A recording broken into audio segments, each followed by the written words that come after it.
basics, the webinar version. If you've ever come in to take a class in the studio, well, this is a very different environment that we're going to present to you. So there is a lot of content that I'm going to try to get through tonight. Hopefully my mic and my voice do last the whole hour and a half. And we're gonna kind of scratch the surface of Photoshop CC. We are running on this laptop, I'm running CC version 2019. So there might be some differences if you have a much more updated version at home. A couple things to note is you will notice that your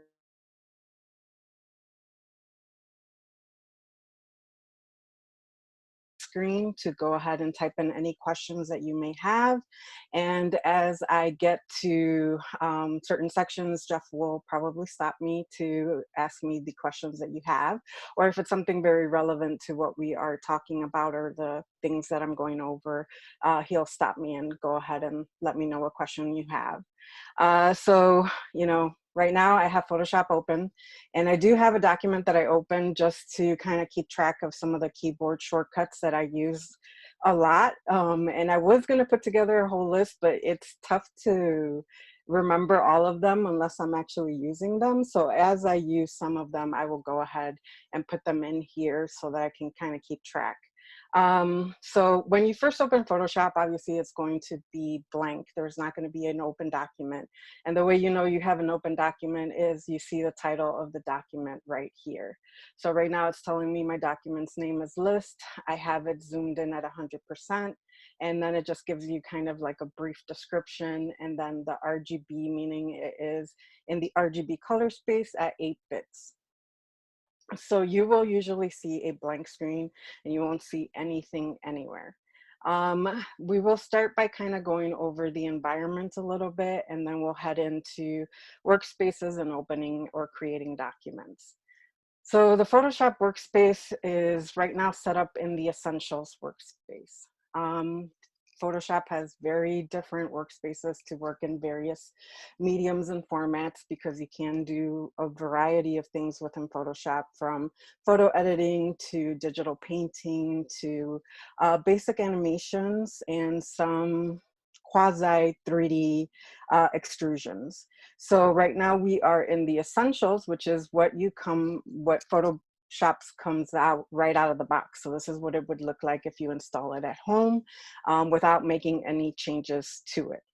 Now, if you ever come into the library to use our laptops or our Macs, you will notice that the environment is always the same. And that is because our computers wipe the memory every time they restart. So if you have Photoshop at home, when you open it, it's going to remember where you left off. So however what tool you were on, what panels you had open, where the windows are, it will come back looking that way. So just to let you know that. So along the left-hand side of the screen of Photoshop, you will notice that you have a variety of tools. And those tools are available for you to use. And each tool has its own menu here along the top. So right now I am currently selected on the Move tool, which is the top tool. Keyboard shortcut is V. And it has its own menu up here, which will allow you to kind of change things a little bit, move things around.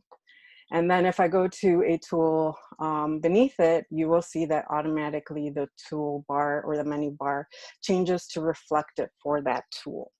So Photoshop has nicely put the tools down the left hand in somewhat of an order or grouping, you could say. So the first 1, 2, 3, 4, 5, 6, 7 tools all really have to do with selections and moving things and selecting pixels in various different ways. So they do things pretty much the same thing, but in various different ways. And then below that, we have some pixel-based tools that allow you to make changes to pixels. So we have the brush tool, or the healing spot brush tool. Then we have the brush tool, the clone stamp tool, the history brush tool, eraser, So that section right there will change your pixels. It will start manipulating the pixels of your image or your project. And then below that, we have the kind of effect tools. So we have a gradient tool, and we have the blur tool or sharpening below it. And then we have the dodge and burn tool right there. So these will kind of affect your pixels as well by changing various aspects of them. Then below that, we have some mixed bag of tools. So we have the pen tool, which can create selections, it can create paths, it can create shapes, and it is either raster or vector. And then we have the text tool. So you can start typing, as right now I have right here where I started typing. That is exactly what I use. It is the text tool, which also creates a text layer. And then we have another selection tool, but the selection tool is very different. The selection tool is used to select basically paths. So that's something that you would create with like the pen tool. And then we have our hand tool, which you can use to move things around. So if I wanted to grab this page and kind of move it around, as you can see, it's moving the whole document. It's not moving a layer. So it's moving the whole document. And this is very useful for when you are zoomed in and you kind of have to look around. And then below that is our zoom tool. So this allows me to zoom in and zoom out. And as you can see, when I hover over any tool, it does give me a little display that shows me what the tool does. It does give me in the parentheses the actual the tool shortcut for the keyboard. And it also tells you a little brief description of what it does. Now, each tool has these little tiny tick marks. And if you've ever noticed them, you're like, what are they? Well, if you click and hold down on them, you will see that each tool has additional tools hidden beneath it. And you can switch over to those tools just by going over. So whenever you are trying to access another tool, you do want to click and hold down, and then you will be able to move over and select the tool. So as you can see, Photoshop has a lot of tools. And basically, if they are hidden beneath that tool, they are either going to do one of two things. They are going to be another form of that tool that just allows you to do something slightly different, or they're going to be the complete opposite of that tool. For example, with the blur tool, what's hidden beneath it is the sharpen tool, which is the exact opposite of blurring. And then you have the smudge tool, which is kind of a mix of the two. It blurs and it sharpens almost all at the same time by allowing you to drag pixels all over the place. The same can be said for the dodge and burn tool. So the dodge tool allows you to kind of affect the midtones, shadows or highlights of your image by increasing exposure. And the burn tool is the exact opposite. It decreases exposure. And then the sponge tool is kind of a weird mix of the two again. So whenever you are taking a look at Photoshop tools, I would recommend that you go ahead and hover over them to make sure you kind of learn what the tool does. You're able to see this little GIF that shows you exactly what the tool is doing. And then you're able to learn the keyboard shortcuts. And I do recommend learning the keyboard shortcuts. It does make your workflow much faster. So moving along at the I have a few bottom, questions, Adriana. Jeffrey here. sure. You have a few questions. One was, what version of Photoshop are you showing? So right now I am using Photoshop version 20.0.6 release, which I believe was the December release of Photoshop from 2019. That sounds right. Yeah, I think that's the last one that we did. So if you want to know what Photoshop version you have, that's exactly how you would do it. You would just go to Photoshop and About Photoshop. And I am running on a Mac right now. So if you are a PC user, there are some slight differences, but nothing to do with the actual software, more to do with the operating system. So for example, the differences between a Mac and PC for Photoshop is one, my menu is not attached. So the top menu is here. So if I click off of Photoshop, you will notice that no longer does my menu reflect Photoshop. And once I click back on Photoshop, it's the menu for Photoshop. So that's one of the big differences, is that you definitely don't have that top menu attached. And then the second big difference is that the preferences menu, which is located under the Photoshop menu in Mac, is actually located under the file menu in your PC version. So it would be listed somewhere down here. Okay. And we're not actually seeing the total top of the screen. We're mostly in the workspace there. Yeah, Not, that's another problem that it it's a has Zoom for, problem there. it's a Zoom problem, not a Photoshop problem, but if you're running on a PC, you should see your menu attached at the top, and that menu is the one that you're not seeing right now. There you go. Linda wanted to know if there was a handout that you had, maybe with some of the keyboard shortcuts and those kinds of things too as well. Sure, I can definitely, I have a PDF that I can definitely share with all the participants in the class. So I will email that out after the class, and that way you can have a full list of all the tools at least. Fantastic. And we have one more here. If you could explain what raster means. You Okay. did mention rasterizing. So there is two different, vector and raster are two different image formats, kind of. So an image like a photograph or well, mainly a photograph, is considered a rasterized image, meaning it's already flattened to one base layer, and you can manipulate that layer, but that you're already changing the pixels. So you are going to degrade those pixels as you change them.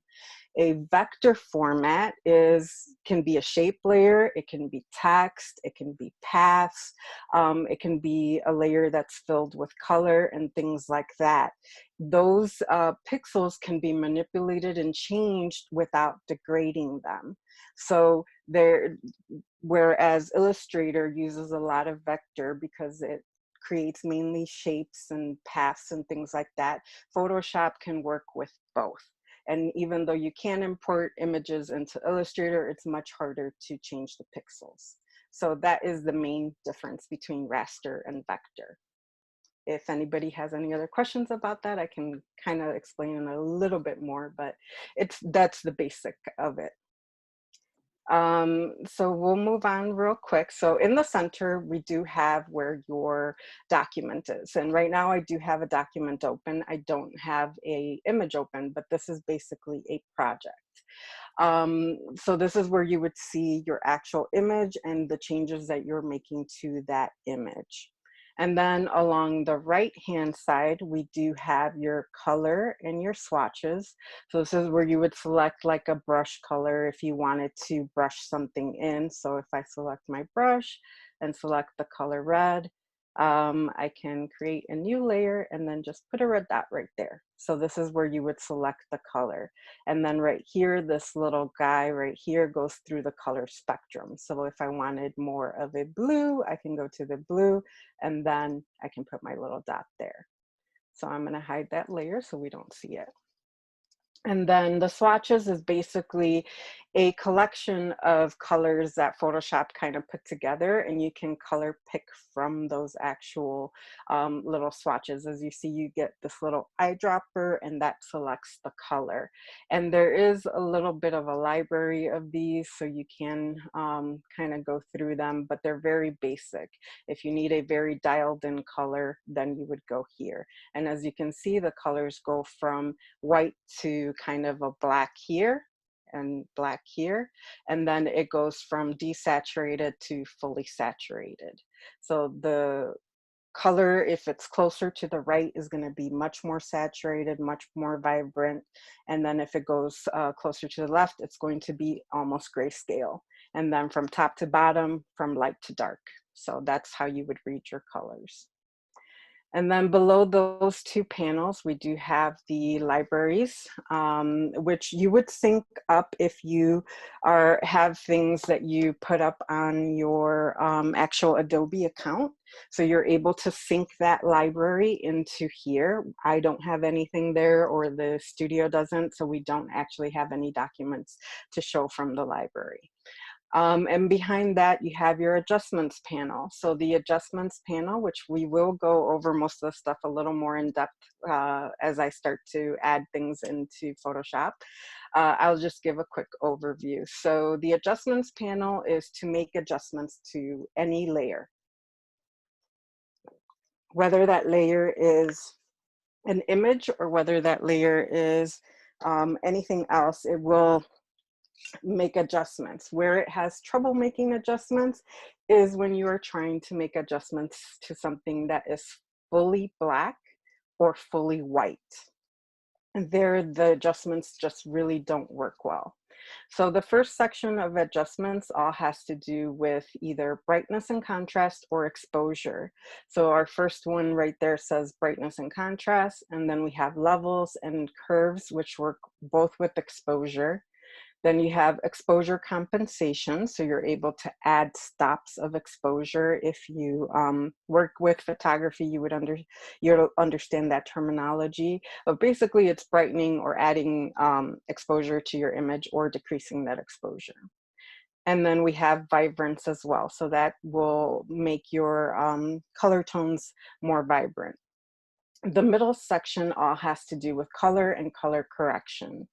So we have the hue and saturation, we have a color balance, which allows you to kind of slide various tones of color. You can go full black and white with this one here. You have some photo filters here that you can choose from. Then you have your color mixer or your channel mixer, which mixes your reds, your blues, and your greens.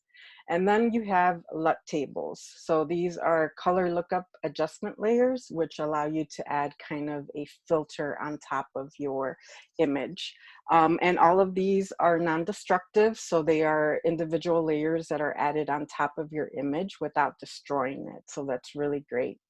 And then the bottom is kind of effect adjustments. So we have invert, which would basically flip black to white and white to black. So it can do some really, really funky things with color. So from red to green, from green to red kind of thing. And then you can posterize an image. So it will add like poster edges to it.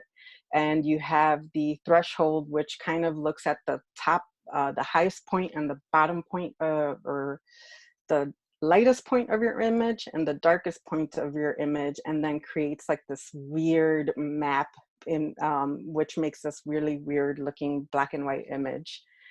And then you have selective color. So this is something that was very popular for a long time, where you're able to kind of select one color in your image, and then that's the only color that is present. So if you've ever seen those images where like all you see is the red rose and everything else is black and white, this is what they were using.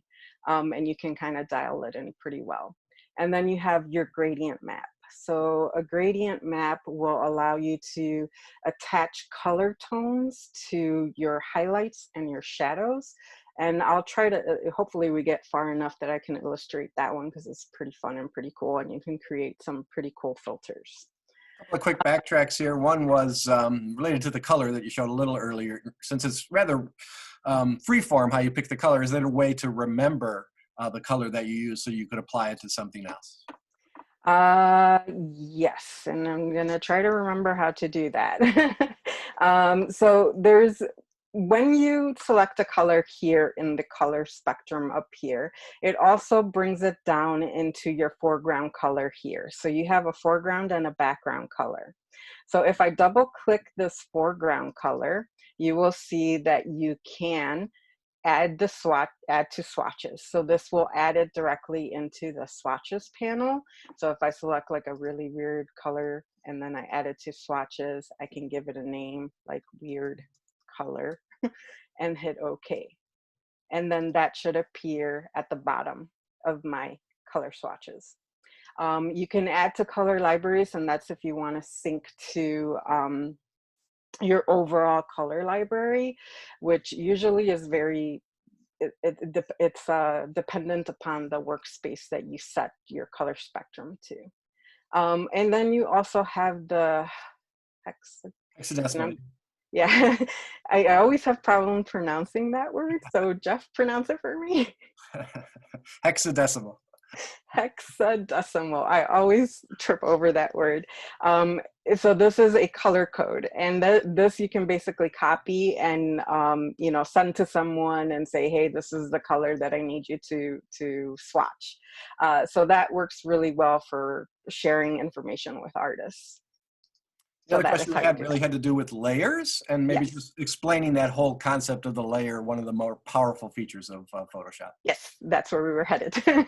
So I'm going to give you guys an overview of the layers panel, and then we're going to go a little more in depth once we start opening images. So right now in my layers panel, so I have layers, I have channels, and I have paths. So we'll start with layers.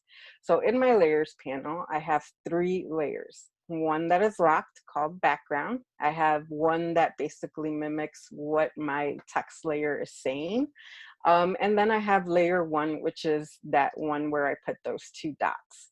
Now, the layer hierarchy goes, the bottom layer is what is least visible. The top layer is what is mostly visible. Now, my top layer is mainly empty pixels, and how I know it's empty pixels is I get this gray checkerboard, so it's transparent. Um, Text layers are always going to be transparent, or all you see is the text, everything else is going to be transparent, but it will give you the big T to let you know that this is a text layer. And then the bottom layer is my background layer, which is just full of color, which is just white. So it's just full of white pixels. And that layer is locked. And how I know it's locked is this little lock icon appears. If I want to unlock it so I can actually make changes to that layer, I can go ahead and unlock it, and then it changes the name, excuse me, to layer 0. And I can go ahead and relock that layer by making sure, one, it's selected. So this is how it looks if it's unselected. And if I select it, it gets this like little lighter grayish color. It used to show up kind of blue, which was much better, but now it's just gray on gray, which sometimes can make it a little bit difficult. So I make sure that that layer is selected, and I can go ahead and lock that layer. And then again, unlock that way. So there's a couple things to note here when it comes to the layers panel. And we have several different locks, but they all pretty much do the same exact thing. Um, so if I wanted to lock just my empty pixels, or transparent pixels, I can go to this little lock here, but it's going to lock the transparent pixels on the layer that I have selected. So that doesn't do anything for me because this layer is full of white pixels. So it would do something for me here because I have transparent pixels. So then I can lock those pixels, but the lock does the same thing. So it's a little redundant. Here we have, it'll lock the image pixels. So this is if I had an actual picture in here, so image pixels. This lock here is to lock positions, so it will lock your layer positions. And again, it's only the layer you have selected. If you want to lock all the layers, you can click on the first one and then hold down Shift and click on the last one to select all 3 layers, and then you're able to lock all 3 at once. So, and you're able to unlock only one at a time, no matter what you have selected. So that's one thing to note. And then this one is more for artboards, but I don't really use artboards in Photoshop. I prefer using them in Illustrator, but you can. And then just the general lock. You have your fill, which is basically how full your layer is of pixels, and you can dial that percentage in or you can take it out. So that will kind of almost work like transparency, but it is not as fine as delicate as transparency. Where you would want to select transparency or kind of change your transparency is with the opacity right here. So you're able to kind of go to 0 and back to 100% right here. Okay, and so right now I'm selected on that first bottom layer, so it's only affecting those white pixels. And this one you can kind of dial in. As you can see, the checkerboard starts to appear beneath. So it's a little more sensitive.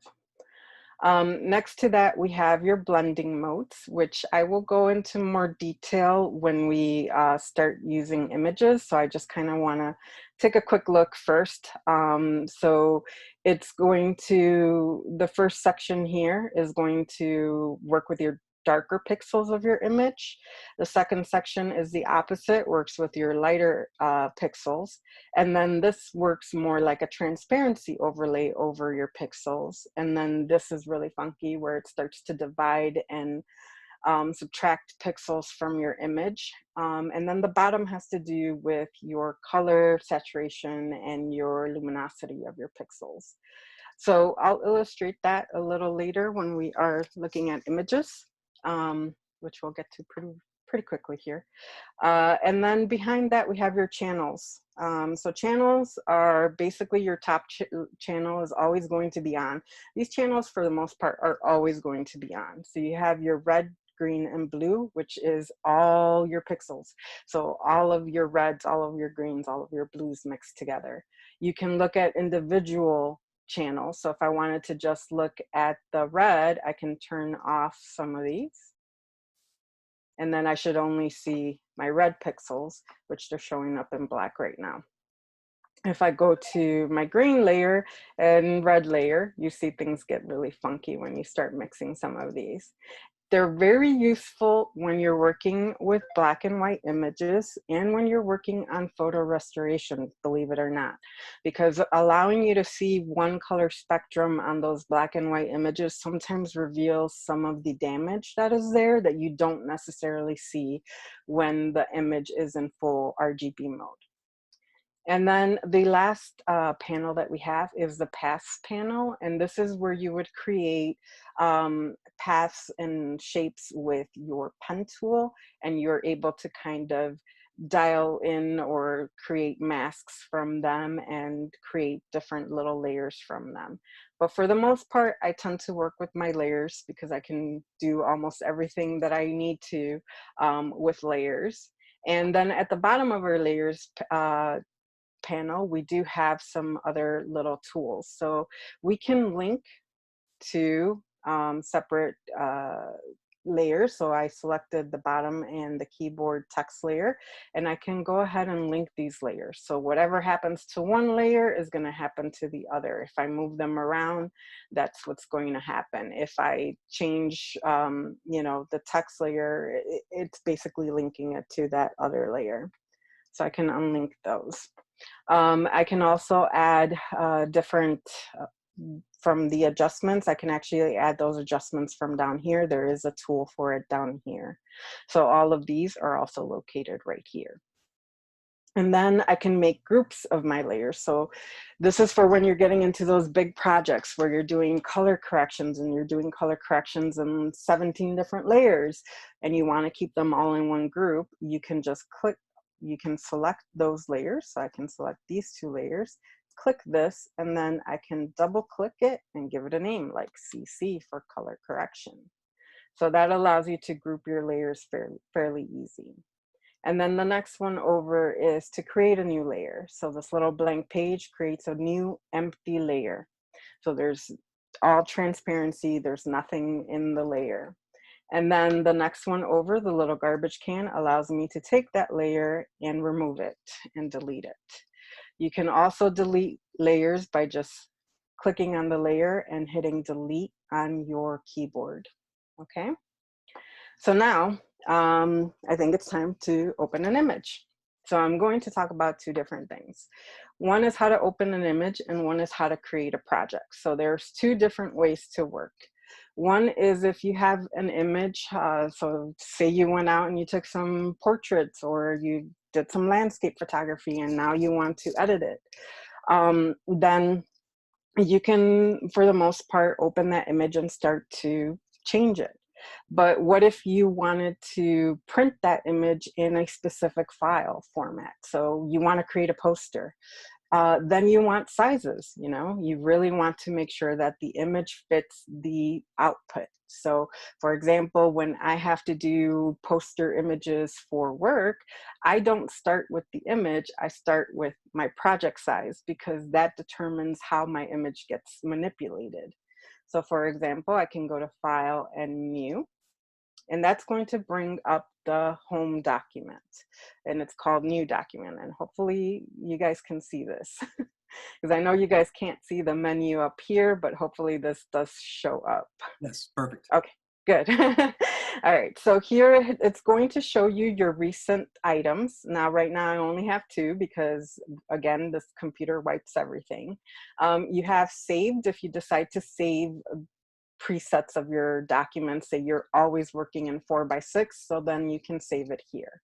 Then you have some photo sizes. So these are some basic photo sizes, and what you'll see is it'll give you 7x5 inches at 300 pixels per inch, which is what standard printers use to print, 300 pixels per inch. So you don't want to have like 3000 resolution, because it's just not going to work. 300 pixels per inch is great for photo and print. Same here with print, we will see the same. We'll see some letter, tabloid, and some various sizes, and you will see again, this is all in inches at 300 pixels per inch. Art and illustration is going to, again, use the same thing. So here we get to see some pixels, but we also get to see some inches. So it depends on where you're going to go with your image in the end. So you may have, you know, to create a project that is 1000 pixels by 1000 pixels to be displayed, or you may be creating an 18x24 poster. So that's art and illustration. And again, your resolution is going to be usually around 300, but if you're going to display on the web, really 72 is fine, and you'll see that illustrated here. Resolution for web is going to be 72. So then you get your most common web sizes here, and they're pixels per inch as well, and they are by pixels. So right now, this one says it's 1366 pixels by 768. Mobile sizes, and then film and video. So you have a large collection of standard practice documents here, or you can kind of go in here and basically change it. Say I want it to be 11 by 11 inches. And then you have your categories here. So I can go pixel based, I can go centimeters, millimeters, points, and picas. I've never used points or picas, honestly, but there are people that do use them for, especially points for doing typography and things like that. And then you have your resolution here. So again, if you're going print, 300 is great. If you're going online, you would definitely do 72. It's going to keep your file sizes down, and people will be able to download them quicker. You have your orientation here, so you can go portrait. Well, it doesn't matter with this because I'm going in square, but if, you know, this was 11 by 17, then you have your portrait, or you have your landscape orientation. And as you can see, that flips the numbers. And then you have your color mode. So I can go to bitmaps, grayscale. RGB is probably the most common. And the next one over would be CMYK color spectrum for a lot of Illustrator projects and things like that. And then you do have lab colors. So this is if you're working with a specific lab and they tell you these are the lab colors we use, and you would basically get that from them. But the two most common are going to be RGB and CMYK. So RGB, red, green, and blue, cyan, magenta, yellow, and black. And then you have your bit depth. So standard is 8 bits, 16 bits is going to be next, and then 32. But be aware that when you get into 16-bit and 32-bit especially, certain tools become unavailable. For all the tools to be available, you have to be an 8-bit. At 16-bit, it cuts down some of the tools, and at 32-bit, it cuts down a lot more of the tools. So just be aware of that. And then you have your background content. So if you need a background color, you can select a color. here, or you can do transparent, or you can do custom, which basically can throw in a pattern or something like that. And then you have some advanced options for color working profiles. So this again is if you're getting into some really funky color spaces. For the most part, you'll be working in this color spectrum out of the box. And then square pixel ratio, which is pretty common, is what we will stick into. So I'm not going to create a new document. I just wanted to go over this, but we are going to open an image. So there are a few different ways to open an image. Number one would be if I go to File and I go to Open, and it will open a dialog box for me to find the image that I have set here. So I can go ahead and look at this dialog and go over to the image that I want to work with. Okay, so that's one way. Number two is I can actually, and I don't think you'll be able to see this. So if I click on my desktop and open that file folder, I can drag and drop that image into Photoshop, and it'll open it up. And then the third way is if this was a blank screen, meaning I didn't have anything open, I can double click in the center, and that will open that dialog to scroll to where you need to go. So I hit the wrong thing. Yeah, so we're gonna go File, Open, and I'm going to go back to that desktop folder, and we are going to work with this image here, okay? So now this image is something I found that I knew was undoctored. It's very hard to find images unless you take them yourself that are undoctored on the web. They are always either filtered or somebody already did some major photoshopping to them. If you go to stock websites, you are always going to run into images that have already been pretty much photoshopped to death. So it's kind of tough to find certain images. I would suggest, working with images that you take yourself. It's going to help you to really see what the pixels are doing.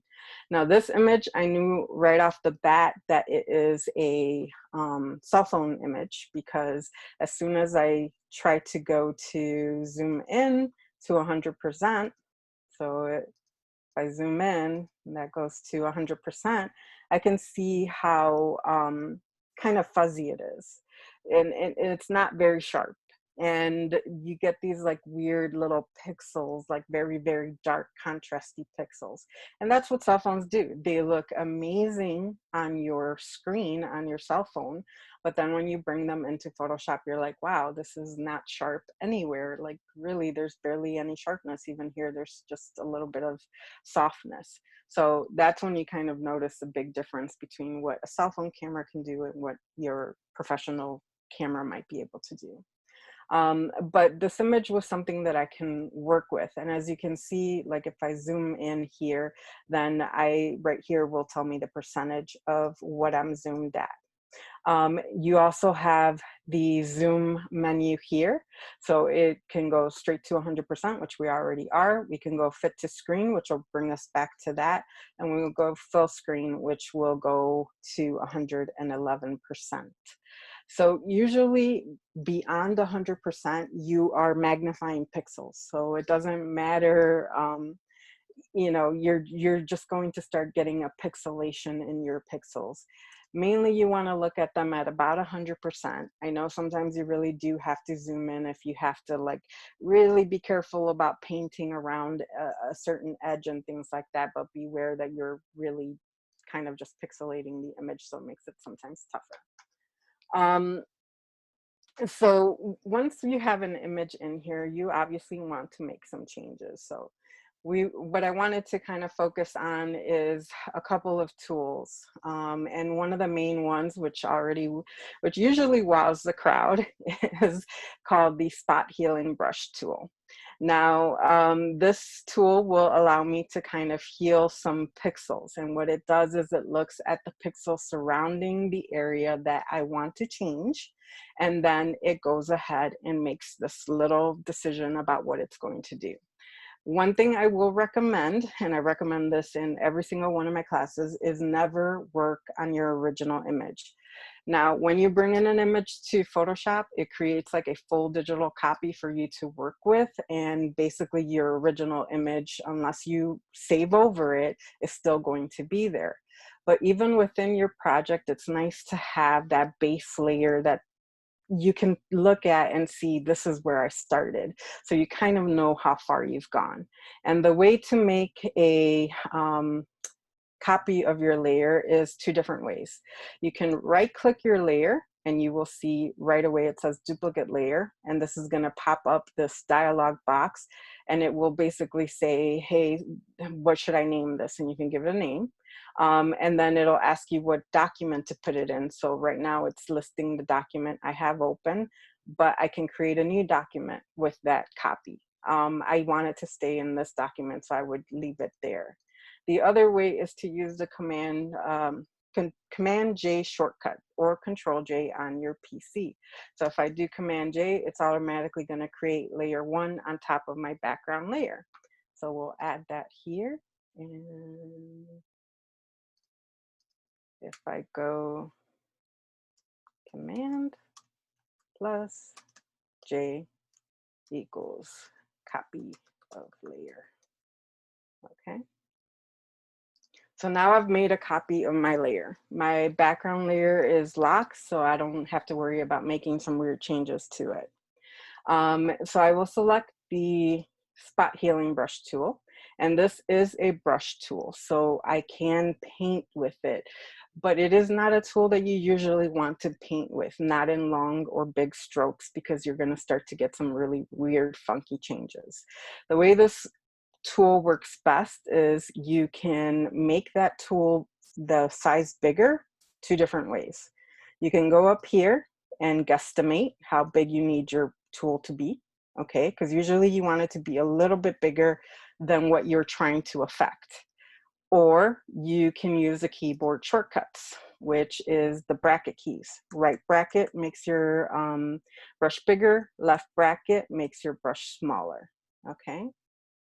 So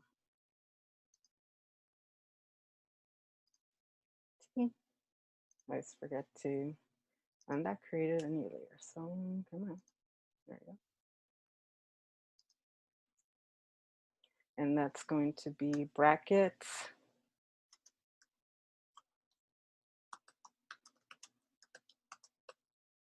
Okay. So now that I have the size that I want, all I have to do is click, and that blemish is gone. And I can move around her face and kind of click, click, click.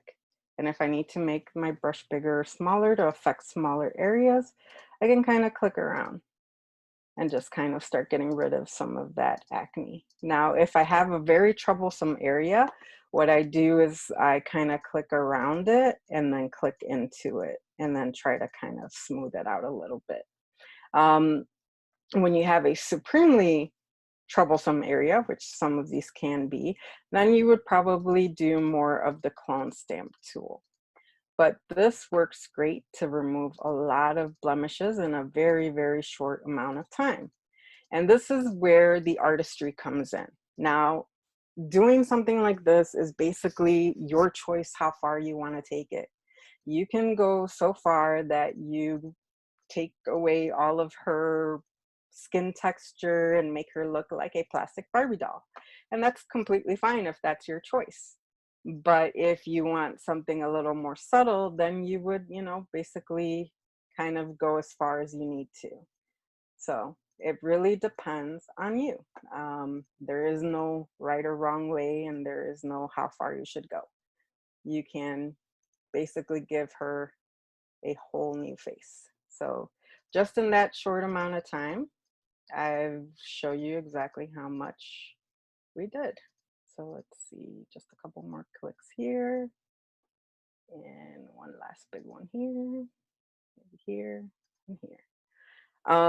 So now if I take a look at her face by just turning this layer on and off, and these little eyeballs here is what turns them on and off. So if I click this one off, that's how much we changed her face in just less than 5 minutes. Now you can get really detailed, and you can go in again and like really, really get rid of all texture. This can also get rid of you know, laugh lines and age lines. Now with age lines and laugh lines, you have to be a little careful. For that, you know, like for example, I'm going to zoom in just a tiny bit more here to look at the eye. And now we can see how crazy pixelated this gets. If I want to get rid of like a fine line, I'm going to make my brush a little smaller because I don't want it to affect all the area around it. Now you can brush one way, but it's going to create, if you really look, you can see the demarcation of what it did. So I'm going to Command Z or Control Z on a PC to undo. And then I can kind of either brush up and down gently and kind of start masking it in. And that's kind of what you want to do. You want to blend. You don't want to create more issues. You really want to blend. Now this would work a lot better if it was an image that wasn't as pixelated, but we work with what we can get. And as you zoom in more, you start to notice more little things, and you see me kind of just going, oh, I should change that. Oh, I should change that. So this is where you kind of can spend a lot of time changing somebody's skin, and before you know it, they have no pores. So Command 0 to back all the way out.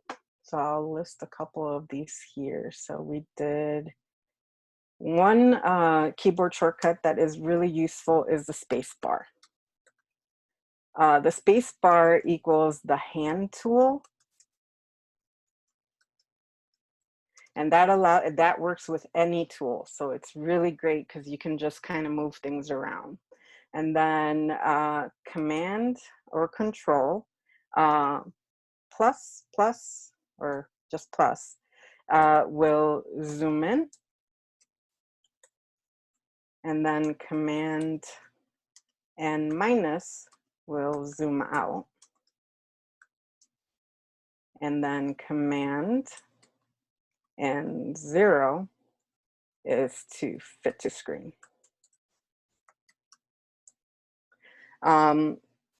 So there's a lot of little things that you can do just with that one specific tool. And it works really great with skin. I just love the way that it does, and it works with skin. But below that, you have another tool called the healing brush tool. So the spot healing brush tool works by looking at the pixels surrounding the area and kind of cloning them into a mix.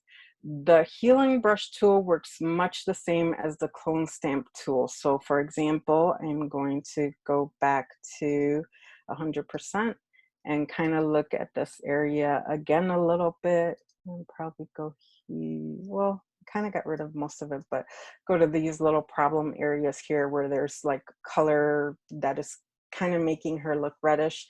I can use that color brush tool and say, by holding down the Option key, I can target an area, say I want to copy these set of pixels, and then I can just kind of really smooth out the color texture of her skin. So this is going to work to kind of color correct a few of those really reddish areas. But this is destroying the pixels a bit. It is. So all of these tools are actually changing your pixels, and depending on the quality of the image that you have, the faster the pixels will degrade. So if you have raw files, that's great. You can really push the pixels a lot. But at some point, of course, they will degrade. But this image here is more, is going to degrade a lot faster because there's not as much data. So as you can see, that works fairly well to get rid of some of those red blemishes and things like that in those areas. So this is more of a target. This is more you telling it exactly what you want to get copied, versus the healing brush tool, which allows the algorithms in the background to kind of select those pixels. Okay? Any questions before I move on? We have more of an output question, but I thought maybe we'll save that for later. Okay, then I will move on to selection. So we're going to use a different image for this. So I'm going to go ahead and close out this image. I'm not going to save anything because I don't want to save over that file. I use it for every class.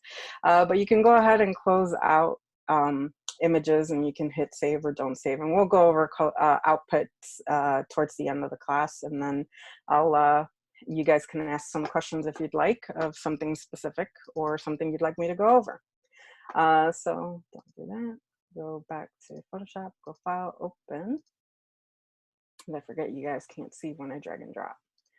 So we have the stock image that I got from one of our stock websites. And it's basically these two girls holding a turn of the century cell phone, basically. So this image is probably fairly old. It was obviously photoshopped a little bit. And they're on a white screen, they're on a white background. Usually when you want to get people off of a background, the smoother the background, the easier it is. But white backgrounds can be problematic, or full color backgrounds can sometimes be problematic as they tend to reflect onto your subject's skin. So sometimes you'll get like these color tones on the skin, edges of the skin. But to select something like this, or even off of busy background, my go-to tool is always going to be the quick selection tool. So the quick selection tool is 1, 2, 3, 4 down, and it looks like this. And if you click on it, you will see the menu up here. So we have a new selection here. This is new selection, add to selection, and then subtract from selection. You have the ability to sample all layers. We only have one layer, so that doesn't really matter. And then you can select the subject, which is basically what we're going to do. And then you can go to select and mask, which is what we will do after we make a selection. So this is also a brush. So basically you can go in and brush areas that you want to select. I tend to zoom in again to 100% to kind of really be able to see what I'm selecting. And I'm holding down the space bar so I can move around my image and get to where I want to start. And then I'm going to go back to my quick selection tool. And then this tool again is brush based, so bracket keys will make it bigger and smaller. And even though it is a brush tool, I usually don't go brushing all crazy. I just kind of make little selections and keep moving forward, especially in areas that are very detailed, like the hand and the cell phone. And big blocks of color, it's going to grab right away. So the more the color is like each other or similar in tone and in brightness and contrast, the easier it's going to get it. And you will, once you start making a lot of selections, you will start to notice what hair is a nightmare. Hair is always going to be a nightmare for selections, especially with busy backgrounds. And if the hair is very similar to the color of the background, for example, this blonde, here we're starting to lose some of her hair because of the fact that it is very similar to the tone in the background. Now, if this was a dark background, then her hair would probably be more problematic. So hair color and what the subject is wearing against the background makes a big, big difference. So I'm going to back out to all the way. Now, there's a couple areas that I did grab where I really didn't want to grab this section here with the white and the section down here with the white. So there's two different things that I can do. One, I can go up here to change my tool to the minus, meaning I'm subtracting from the selection. Or if I want to workflow faster, all I do is hold down the option key and look at that, it turns it into that minus. And now I can kind of go in here and subtract from that selection while holding the option key or alt key down. So now that I've got a rough selection, and this is still considered a rough selection, seeing that we're missing some hair here, there's some white peeking through here, and there's some white peeking through here, though we may not be able to do much about that one. I can go into the select and mask option here, which will bring it into a whole new dialog box. And it's a rather large dialog box with its own set of menus and sliders and all kinds of things. So Here we are still in select subject, so we can still make selections or we can subtract from the selections. I don't want to do that, or I might. I just realized I have this little white here. But before I say that, I will say something about the view mode. So the view mode does make a difference. So under view mode, you have a lot of different view modes. You have this weird onion skin, marching ants, and the overlay on black, on white. You have an alpha, and then you have on layers. I like looking at it through the overlay because it's very apparent what is missing and what isn't. So I usually keep it in that at 50%, and you can change the color. So for example, if my background was red, then I would definitely change it to something opposite red. But for the most part, red works pretty well. So I can kind of go in here with this and subtract that little bit that we had. And now I can start kind of looking at the selection and seeing what I really need to do. So for one, the edge detection, I usually make sure to click on Smart Radius. So it's kind of looking at the inside and outside pixels. And I start pulling this, and depending on the quality of the image, you can pull fairly drastically. I usually pull to maybe 7, 8 pixels, just so that it's looking kind of in and out at that pixel range. And then you have some global refinements that you can do. So you can smooth pixels for pixels that are very jagged, like here. It'll pat them down and kind of smooth them out. I would not suggest feathering, because feathering makes the selection kind of grow and get soft. And that's really not what you want to do in most cases. You want sharper edges. You can play around with the contrast between the background and the foreground. Sometimes it works fairly well, and sometimes it really doesn't, because a lot of the edges, especially like right here, you can start to see that there is actually a lot of that white color on the skin. And then you can shift the edges. You can shift outwards, creating more of an edge, or you can shift inwards to kind of get rid of some of that edge. So I usually kind of do about 17, 20%, something like that. And then the last thing I want to do is refine my edges. And the way that you want to refine your edges is with the second tool here, named the Refine Edge Brush tool. So it's cleverly named. And this is a brush tool. And this is going to take a look at the actual in and out of your selection and kind of clean things up. So for example, I'm going to zoom in so we can see the section with the hair. You see that some of this hair is in red, meaning it's not selected. And then we have sections of the hair that are selected, but they are white. So we still have some of that white peeking through. So what I'm gonna do is I'm gonna take this brush and I'm just gonna brush over that area. And as you can see, it starts to clean up in the background as you brush little sections. And I'm going to make this a little smaller. It'll clean up the edges for you and kind of get rid of some of those whites and bring back anything that you may have missed. Now, it's not perfect, and it's never going to be perfect. Hair is the worst thing to select, and it's always going to be the worst thing to select because it is so fine that even on raw files, these images, the hair is still going to be tough. So one thing I do recommend is sometimes you do want to split up your selections. So what I mean by that is I would have made a selection just for the bodies, and then I would have done a selection just for the head with the hair.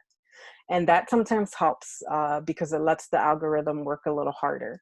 It kind of just, works on one section at a time. And so what I'm going to do here is I'm missing some of this, so I can go back in. Oops, wrong side. So as you can see, I did the wrong thing there. So I'm going to go back in and select some of this again. Now, another thing to consider is where this image is going to end up.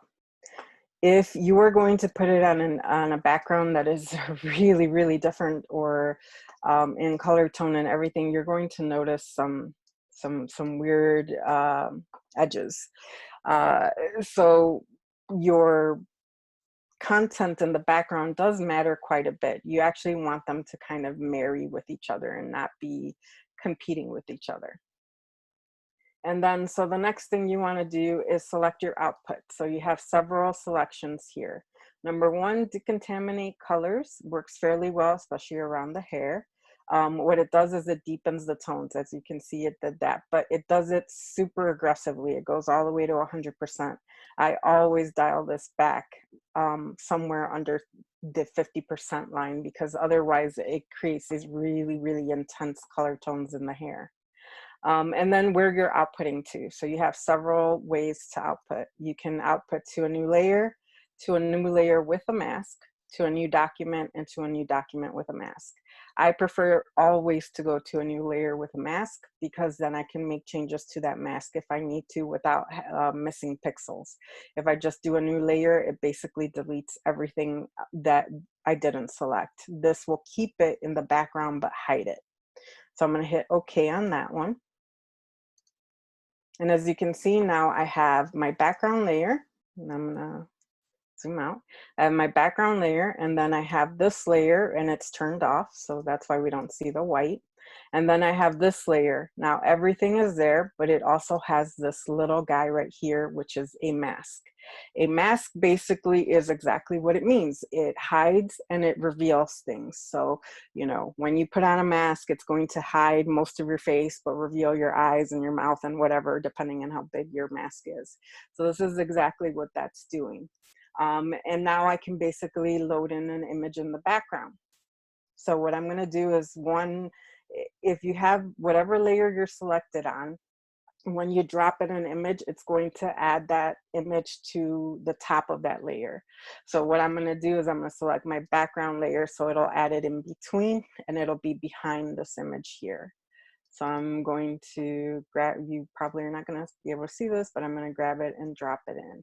So now I have this lovely image that is a little too small, and I can make it a little bigger, because why not? So let's fit the screen. So we're just going to kind of make it a little bigger. And now they're standing there on this balcony and somewhere where I wish I was right now. But what we do notice is that the color is a little bit off. So, you know, they didn't take this image out here in this beautiful panorama. They actually were in a studio where they were probably shot with flashes, so the lighting is very even, very neutral, whereas outdoors the lighting can be completely different. It can be completely blue, completely warm, completely violet. So what we want to do is kind of trick the eye, and there's a very kind of easy, dumb and dirty way to do so that I've used quite extensively in my career. And that is by kind of taking the color tones of this back balcony layer and then adding it to their layers. So the way that I'm going to do that is I'm going to create a copy. And if you guys recall, I said Command and J will make a copy. But what I want to do is all I want, and I'm going to take a quick sip here. My voice is kind of starting to go a little bit. So what I want to do here is just get the color tone of this layer. I don't need to see the detail. All I want is the actual overall color of this layer. And there's a very easy way to do that. You guys are not going to see this because the menu is not attached, but if you have Photoshop open, under your filter menu, there is a blur option, and then there is, under that option, there is one called average. So when I do average, it automatically takes the colors and mixes them all into one and creates an average overall color of that layer. So this is the actual lighting layer, kind of. And all I want to do is, one, take this layer and move it above the girls. Okay. Number two, and this is where we're going to talk a little bit about blend modes. So to take a quick look at what blend modes do. Number one, as if you guys recall, I said that this section would work with your darker tones. So as you can see, it'll deepen darker tones and make them look really weird in different ways. Okay, and then you have your brightening section. So this will work with your highlights and kind of make them look really weird in certain ways. But it can also create these really weird filter effects if you work with the opacity. And then you have your overlay section. So this can work with kind of like the midtones, or it can also create like almost like a transparency filter on top of your image. And then you have the ones that create like really weird by dividing or subtracting certain pixels. So it'll create some really weird, funky things. And then you have your hue, your saturation, and your color. What we're looking for is color, okay? Because all I want is the color of that lighting. But it's applied it to the whole image because it's not masked in. So it's not just affecting the girls, it's affecting everything. So an easy way to fix this is, number one, I want to take this mask, the one that we created for the selection, and I want to copy it over to this layer right here, which is our color.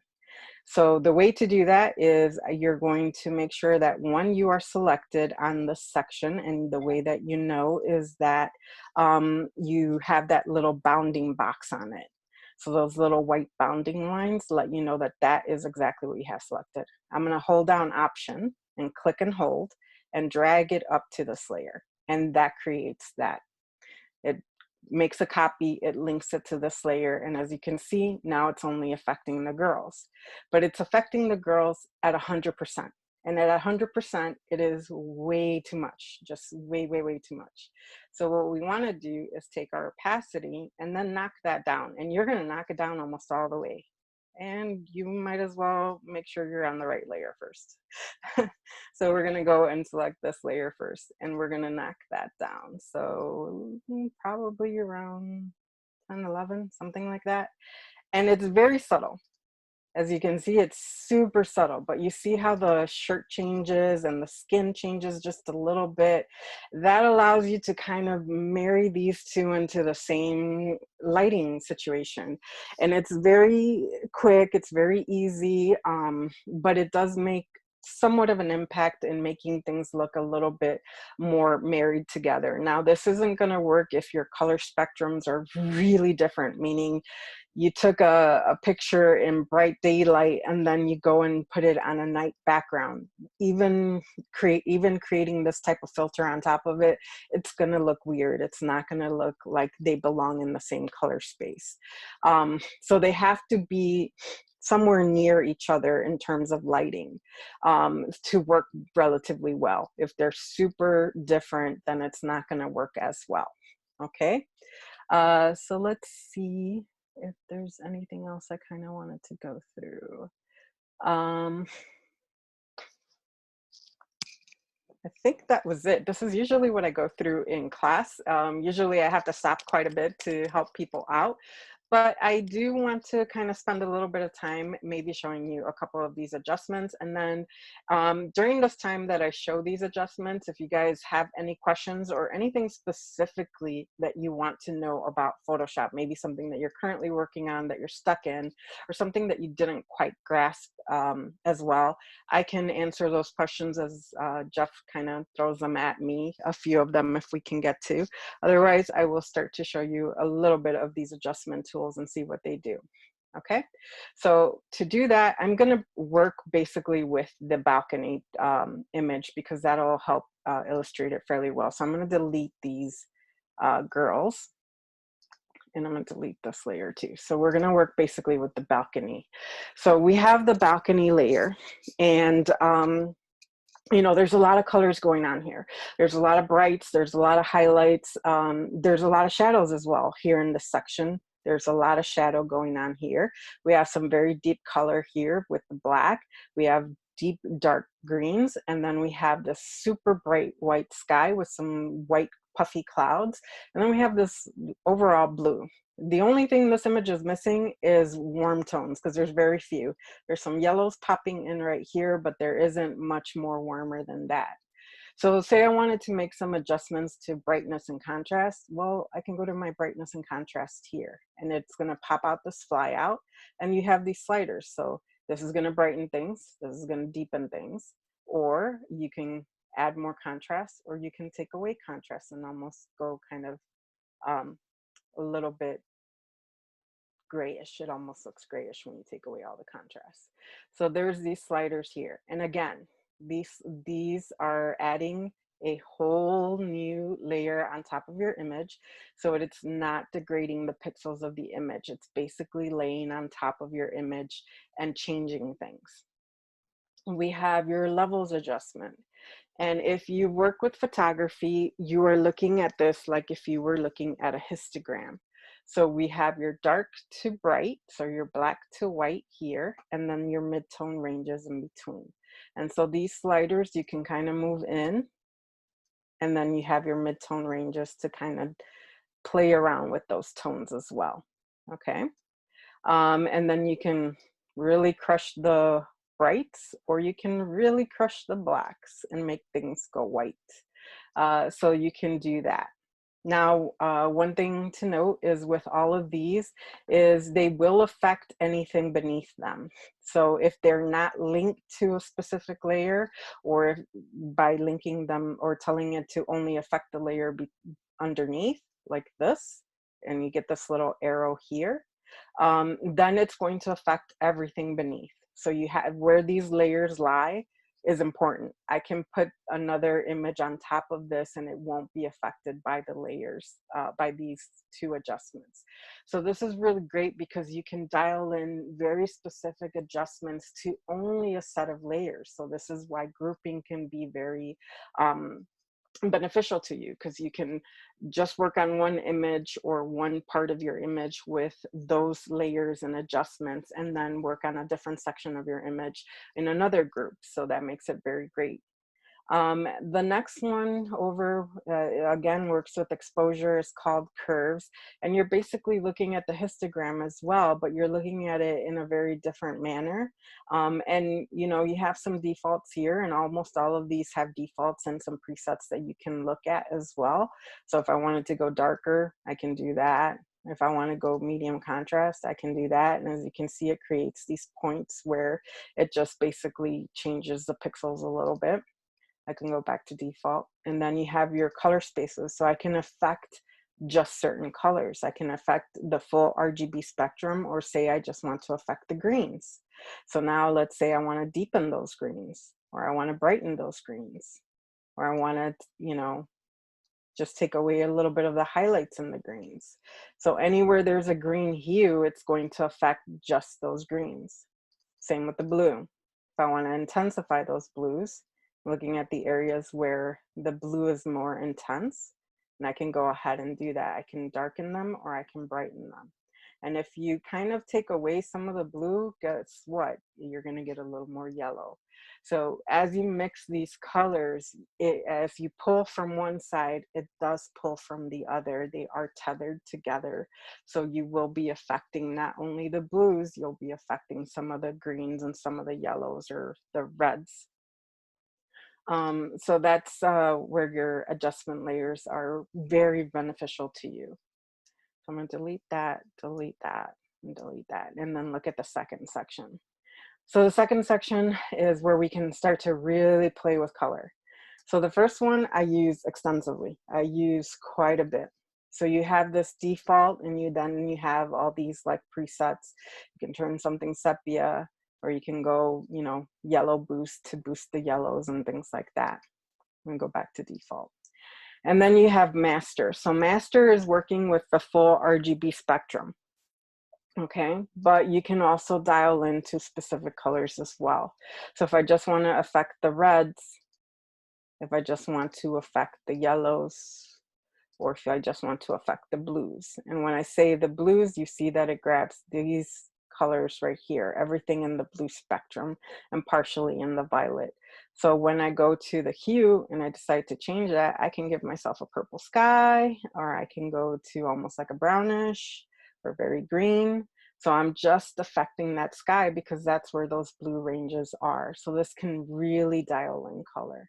And I can really saturate that color or desaturate that color and make it look very cloudy and whatnot. And then you can brighten that color or you can deepen and darken that color. So you can make some really great changes with this. You know, you can make somebody's skin go green. You can do everything like that. And then you have this colorize option. So colorize is exactly what it means. It's going to actually color your image, and it affects the whole image. And then there's where you can kind of change the color. This is where you would really change somebody's skin tone, and do some really, really funky things. So this is a really great and powerful tool. And then you have your color balance. So this is where you would kind of just mix the colors a little bit. So where you pull towards the red, your cyans and your greens are going to change color as well. So this is kind of just to mix the colors up a little bit and give you a little bit different tone. So there you can see what it does. Okay. And then your black and whites, you can go black and white really easily. The default works really great, but then you have some of these here and they can do some really great stuff. So like if you really want dark tones, you can go darker, or you can go maximum black and things will get really, really dark. Or you can go like a red filter will kind of give you different tones.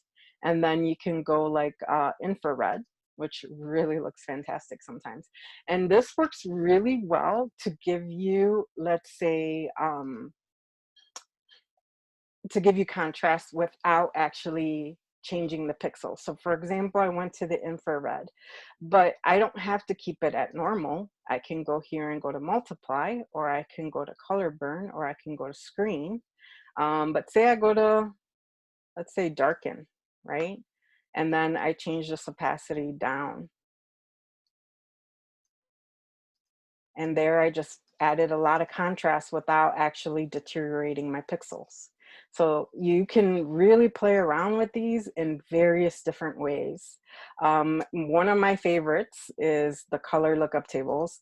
And these are awesome to play around with, to play with the blend modes and then opacities. And you can create some really abstract looks. So if I go to, let's say, this, now my greens are almost like purple or aubergine, or whatever that color is. I think it's called aubergine. And then you can kind of go here to the blend mode and kind of play around and see which blend mode you really, really like the way it looks. So I would probably do something like soft light and then blend that in to something I like. And you can, this is why I love these little eyeballs, because you can kind of go back and forth and see if you really like it or if you don't, or if you need to change the opacity down a little bit. And then you can add more on top of this. So I can go in here and look at the crisp winter.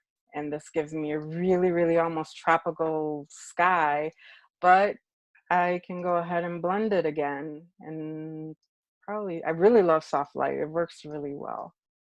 And I can kind of go in here. And this is just going to create a different look for me. Basically all I'm going to do. So these are really great to play around with and to really start to understand a little bit of what blend modes do for you.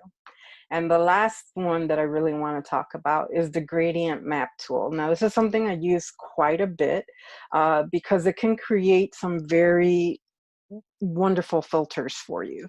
It works really great on skin. It works really great on even images like landscape and things like that, because you're really mapping the colors that you want to shift to your brights and your darks. So if I go in here and select this, my gradient map pops up here. And then I have the option to go in here and select one of these other ones. So as you can see, like it creates some really funky looks. Or if you double click the bar where your gradient appears, you can select and create your own gradient map. So I'm going to go back to this one real quick, and then I can go in here and hit the color and maybe do a brighter purple, and maybe do maybe a teal or a sea green, and maybe a reddish, something like that, something pink.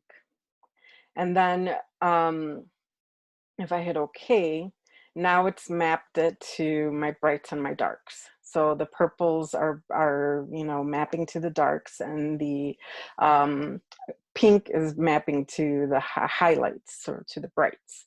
And then again, I can blend this if I want to. And now I have like a very filtered effect if I just pick the one I really like. So I can go something to like overlay, and then I can work with that opacity to get the color that I want.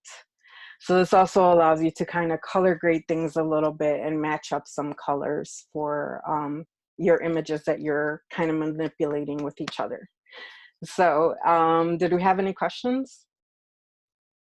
I really like that last one. That's super cool. Just with the output question from before, if you have any Oh, questions, yes, yes. please just go ahead and ask them. But this was, I like to make new images in color, but I would like to print it in monocolor. How would you do that? Okay, so there's two different ways that you would want to do something like that. So first we'll talk about outputs, and then I'll talk about color versus monochrome. So you can save your files in various different formats. So Photoshop has a long list of files that it works with, both importing and exporting. And to find those, you would definitely go to Adobe's website, because for me to go over that list would take another 15-20 minutes. But what you want to do is hit save as. It's very rare that I hit save. I always go save as for one reason. When I start off with my original image, if I just hit save, it's actually going to overwrite that original file that I have. And I never want to do that. I want to always keep that original file. So by hitting save as, I can rename my project. So this would be balcony filter. And then I can go here and tell it where to save. So if I want to save to the desktop, that's great. And then, and I hope you guys can see this window. Yes, please tell me you can. Yep. Okay, great. That's perfect. So then I can look at the format that I want to save. So we have Photoshop. So Photoshop file means it's going to save it as the project. It is not an output file. You are still in recipe mode. So when we're talking about exporting or resaving your files into new file formats is when you're baking or printing them. Okay, so basically Photoshop is you're still working with the recipe. So I can open up this file again and go ahead and make more changes. So this is when you're working on a big project and you need to come back to it, or you always want to have a project file to come back to, no matter if it's just a quick flyer, because you never know when somebody's going to say, oh, you misspelled my name. And guess what? If you only save the JPEG, you can't just change a text file. You want to have that Photoshop project. And then you have large document photo format, which is for big Photoshop files. This is when you're working with like humongous raw files. You will want to save in large document format. And trust me, if you have like a super large file, Photoshop's going to be like, I can't save this. I need to save this as a PSB. And that's usually a big file. And then you have bitmaps, you have GIFs if you're going to be creating a GIFs. You have DICOM, which is some weird file that I've rarely ever heard of. You have Photoshop EPS, which is basically a kind of pseudo Illustrator file. You have IFF format, and then you have JPEG. You have JPEG, which is one of the most standard, which is what you would upload to almost any social media, or you would also print from. You can also print from a JPEG. And then you have JPEG 2000 and JPEG Stereo, which just give you a couple different options. 2000 is a very weird format that sometimes some printers only accept. And then Stereo can sometimes give you these weird color options. And then multi-picture format, I honestly have never tried. So then you have your PCX, you have your PDF. So if you want to create this into PDF, but beware, it is not a real project file unless you open it in Acrobat, the actual software, not the reader, to edit. And then you have Photoshop Raw if you're working strictly with raw files. You have Pixar, which they have their own file format, believe it or not. You have the PNGs, your portable bitmaps, and then you have the other one that is really popular, which is TIFFs for big, large file formats as well.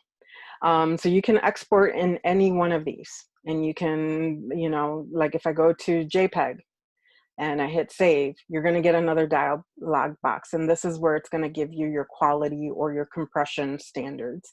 So this is going to give you a preview of 3.3 megabytes. So depending on where you're sending this file, sometimes 3 megabytes is too big. There are places where like only want a, you know, under 500 kilobyte file, which is ridiculous because then the quality is horrible, but that's what they want.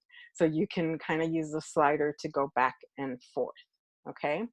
Now, the question about grayscale printing. So there's two different things that you can do. Number one, you can save your file as a normal JPEG with color and use your grayscale options on your printer, which will give you whatever options that printer has. So it would be printer specific. So, you know, some printers may have some really high contrast black and white, and some may have like a really grayscale black and white. Your other option is to create a black scale or grayscale image in Photoshop that you really like the color tones to, and save that as a secondary black and white option.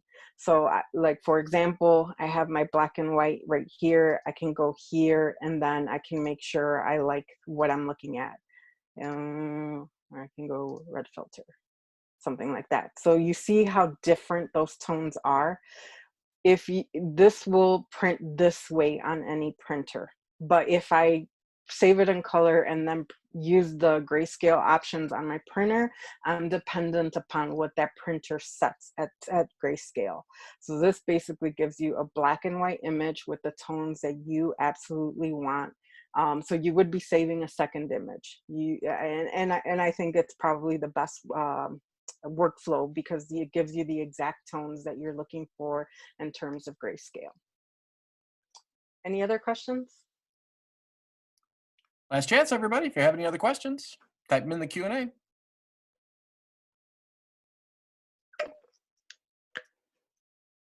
Well, you know, one of the things that we always talk about at the end of class is the resources that the library has available for you. So I'm going to go back to my shortcuts because I'm going to type a couple things out for you guys just because if I try to share another screen, it's going to freak out. So one of the things is that Fountaindale has brought back Linda. So that's a great and a wonderful resource that we have that allows you to learn Photoshop. And there is a 13-hour course on there on Photoshop 2020, and there's like a 16-hour Photoshop class on Photoshop 2019. So you can definitely dive in deep into Photoshop and get a much more extensive overview of Photoshop from that. And you would access that through the Fountaindale website, so at fountaindale.org. And then it's going to be under e-resources. And I can probably, I'll send, when I send the PDF, I will send a copy of the list of resources that I like to work with. So Linda would be one of them. And then on YouTube, there's two channels that I absolutely love to go through. And one is called Tutvid. And he does Illustrator, Photoshop, Premiere, and After Effects, but he is really great at Photoshop and he explains things very well, goes in depth, does a lot of tutorials on Photoshop that are really great. And then the second one would be Glenn Dewis. and he is a photographer slash Photoshop expert. And he has a couple of books out. I know we have one of them at the library, and he does some amazing things in Photoshop. But what's really beneficial is that he is also a photographer, so you can kind of get to really see the other side of what Photoshop is, because if you're working mainly with photographs, you're not a digital painter and you're not creating animations or creating things directly from scratch, you're actually working with images. It is really good to have a base knowledge of photography to understand how you're affecting the pixels in Photoshop. So photography and Photoshop really do go hand in hand, hence the name Photoshop. So, you know, this is a really great channel. I absolutely love watching him, so I do recommend him. So any last quick questions, or did we get everybody covered? Mostly just praise. Very knowledgeable. Thank you, and great webinar. All right. Well, I'm really happy that you guys joined in tonight, and you know, I will have some other Photoshop courses. Of course, you know, depending on how things go, some of them will still be online, and at some point, I will see all your happy faces back in front of me again. I always do accept emails and answer questions via email if I can. So you can respond to that email that I send you guys in a little bit and ask me any further questions that you have, or, you know, even questions on resources. I can definitely point you in the right direction. So I'm glad everybody came and joined in, and I had a really great time showing you guys Photoshop tonight, at least the surface of Photoshop. And I hope that you continue learning on your own. And again, send me any questions via email and I'll go ahead and answer those for you. Thank you, everybody.